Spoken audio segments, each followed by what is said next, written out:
உங்கள் வீட்டு பிள்ளையாய் காயல் ஆசான் மீரா சாகிப்பு அவர்கள் சுயேட்சை வேட்பாளராக களம் காண்கிறார்.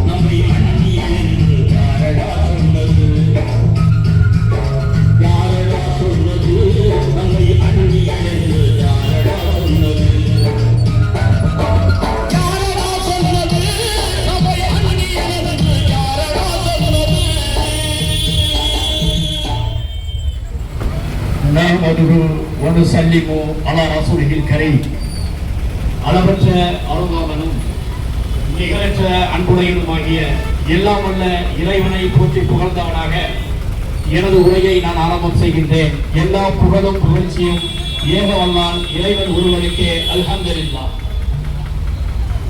என் அன்பான காயல் மண்ணின் மைந்தர்களே, என் உடன்பிறப்புகளே, இந்த தமிழ்நாடு சட்டமன்ற தேர்தலில் தமிழகம் காணாத ஒரு புதிய கட்சியினை கண்டு வருகிறது. தமிழகம் முழுவதும் ஒரு புரட்சிப்படை ஒரு கட்சியாக புதிதாக களத்தில் இறங்கிய நிலையிலே திருச்செந்தூர் தொகுதியிலே அதைவிடும் மேலாக இறைவனுடைய நாட்டத்தில் சுயேட்சை கட்சியாக வல்ல ரஹ்மான் என்னை போட்டியிட வைத்திருக்கின்றான். அந்த புகழ் அனைத்தும் அல்லாஹ் ஒருவனுக்கு. என் அன்பான காயல் மண்ணின் மைந்தர்களே, வாக்காளர் பெருமக்களே, தமிழகம் தொட்டு அனைத்து இடங்களிலும் 4 முறை போட்டிகள் நடைபெற்று வருகிறது. இதில் எந்தவித மாற்று கருத்துக்கும் இடம் கிடையாது. முதல் முனை போட்டியாக இஸ்லாமியரின் பாதுகாவலன் நான் வரவில்லை என்றால் இஸ்லாமியர்களும் சரி சிறுபான்மையினரும் சரி வாழவே முடியாது. ஆகையால் கட்டாயமாக எனக்கு தான் ஓட்டு போடணும் என்று அந்த ஒரு கட்சியை அழைத்துக் கொண்டு அல்லாஹ்விடத்திலே கேட்கக்கூடிய துஆவை கூட அல்லாஹ் நினைத்தால் நம்மை வாழ வைப்பான், அல்லாஹ் நினைத்தால் நம்மை வீழ வைப்பான். காசாவை பார்க்கலையா, இன்னைக்கு இஸ்ரேலை பார்க்கலையா, அதை விட ஒரு பலவீனம் நமக்கு வந்து விடுமா? அப்படிப்பட்ட சூழ்நிலையிலே ஆளும் பெருமக்கள் கூட அல்லாஹ்விடத்திலே கேட்க வேண்டிய பிரார்த்தனை கூட இடத்திலே ஒரு கட்சிக்காக துஆ செய்றாங்க. அது அவங்களுடைய நாட்டை இருந்துட்டு போட்டும். அப்படிப்பட்ட சூழ்நிலையில முதல் முனை போட்டியாக தற்போது தமிழகத்தை ஆண்டிருக்கக்கூடிய திராவிட முன்னேற்ற கழகம் முதல் முனையாகவும் பாசிசத்தை பாயாசம் போல் உறிந்து குடித்துக்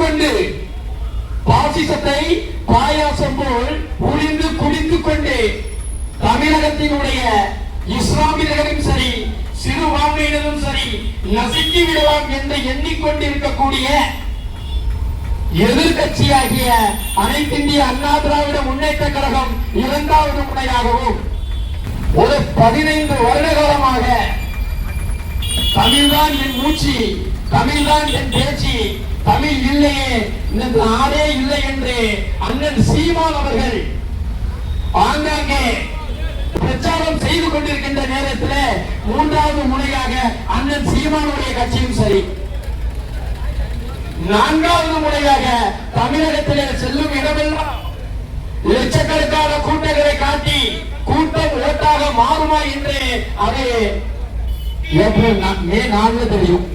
அப்படி தமிழகத்திலேயே கலக்கிக் கொண்டிருக்கக்கூடிய சகோதரர் விஜய் அவர்களின் கட்சி 4வது முறையாகவும் தமிழகத்திலேயே கலக்கிக் கொண்டிருக்கக்கூடிய கட்சி விஜய் அவர்களின் கட்சி 4வது முறையாகவும் மொத்தத்திலே 4 முறை போட்டிகள் தமிழகத்திலே நடைபெற்றுக் கொண்டிருக்கின்ற இந்த வேளையிலே இந்த திருச்செந்தூர் தொகுதியில் மட்டும் இறைவனுடைய நாட்டத்தால் 5 முறை போட்டிகள் நடைபெற இருக்கிறது. 5வது முறை கட்சி கிடையாது, அது நம்ம சுயேட்சை கட்சி தான். சுயேட்சையா நிற்கக்கூடியனா எனது குழுவினர் எனது மாணவர்கள் அமைப்புடன் என்ன நடக்கிறது என்று பொறுத்திருந்து பாருங்கள், இன்று வரக்கூடிய 80 மாணவர்களை பெற்றோர்கள் தடுத்திருக்காங்க. போவாதப்போ அவன் இஸ்லாமியர்களுக்கு எதிரானவன், அவன் அங்க கூடியா தூக்குறான், இங்க கூடியா தூக்குறான். இல்லை, இங்கு 80 மாணவர்கள் இன்னும் பைக்கில் நின்றுப்பாங்க. அதுக்கு மிஞ்சனமான பின்னாடி அப்ப 5 முனை போட்டிகள் நடைபெறுகின்ற இந்த திருச்செந்தூர் தொகுதியிலே காயில் மக்களிடத்தில் அன்பான ஒரு வேண்டுகோளை நான் வைக்கிறேன். என் அன்பான காயில் பட்டண வாக்காளர்களே, மேலும் இஸ்லாமிய கண்மணிகளை ஒன்றை மட்டும் ஆணித்தனமாக உங்கள் மனதில் வைத்துக் கொள்ளுங்கள். உங்களை எந்த ஒரு கட்சியாலும் வாழ வைக்கவும் முடியாது, எந்த ஒரு கட்சியாலும் வீழ வைக்கவும் முடியாது. இன்று ஒரு இன்று ஆளுங்கட்சியாக இருக்கக்கூடிய திராவிட முன்னேற்ற கழகம் பூச்சாண்டி காட்டி காட்டி காட்டி நமக்கு. ஆனால் டெல்லியில் ஆளக்கூடிய அவன் நம்ம நேரடி அடிக்கிறான், சேர்ந்து கொஞ்சம் கொஞ்சமா அடிக்கிறான். என் அன்பானவர்களே, அப்படி இருக்கின்ற பொழுது உங்களுடைய ஈமானின் பொருளை இறைவன் மீது வையுங்கள். எந்த கட்சியும் உங்களை ஆள முடியாது, எந்த கட்சியும் உங்களை வீழ்த்தவும் முடியாது.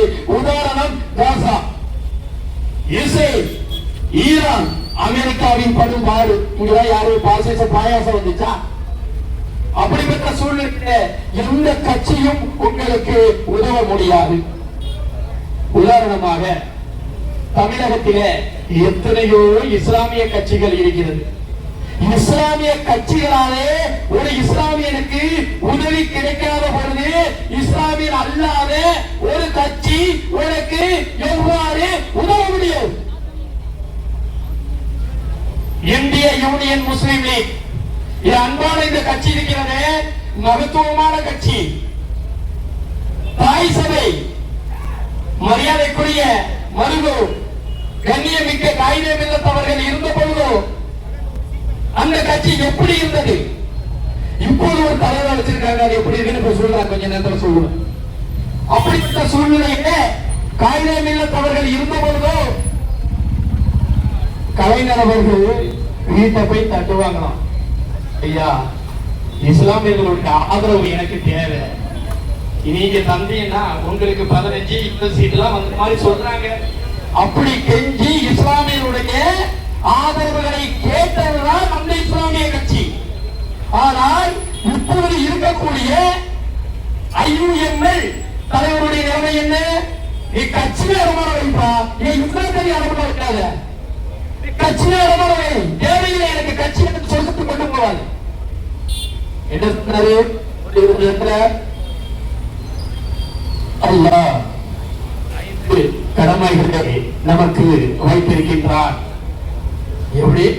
அல்லாஹ் நமக்கு 5 கடமைகளை வைத்திருக்கின்றார். அல்லாஹ் நமக்கு 5 கடமைகளை வைத்திருக்கின்றான். 6வது கடமையாக ஒன்று இருக்கிறது. அந்த கடமை திமுகவிற்கு மட்டும் கொடுங்க. எப்படி? அல்லாஹ் சொல்கிறான் இஸ்லாமியருக்கு 5 கடமை, ஆனால் இவர் சொல்கிறார் இஸ்லாமியருக்கு 6 கடமை. அன்பானவர்களே, ஆளுங்கள் என்னைக்காவது இங்க நீங்க கண்டிப்பதுண்டா? இதோட முடிக்கலங்க.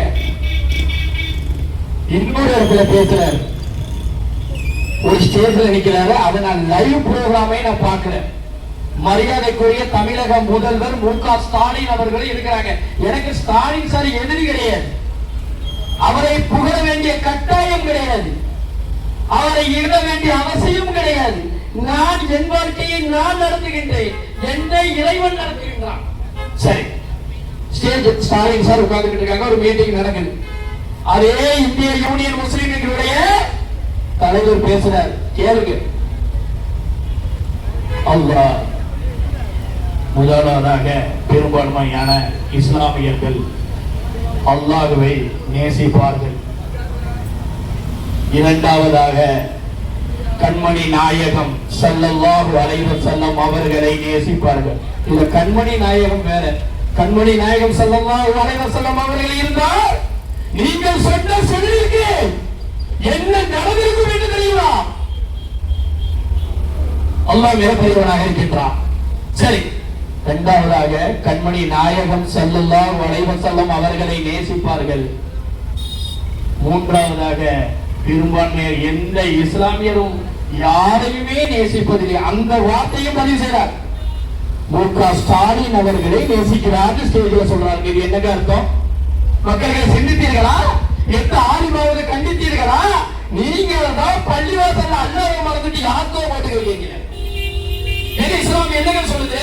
அல்லாஹ், ரசூல், சஹாபாக்கள், தாபீன்கள், தபதாபீன்கள், இமாம்கள், உன்னத இறைநேச செல்வர்கள், மலக்குமார்கள், லைல உலகத்தில் தாய் தப்பம் எனக்கு தெரியலையா?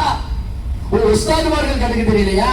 அப்போ நீங்க அந்த வீடியோ கிடைச்சா எல்லாரும் எடுத்து பாருங்க. இந்த இந்திய யூனியன் முஸ்லிம்களுடைய தலைவர் இதை பதிஞ்ச உடனே மரியாதைக்குரிய தமிழகத்தின் முதல்வர் மு.க. ஸ்டாலின் என்ன செய்வார்கள்? இப்படி பார்ப்பார். நான் பார்த்தேங்க.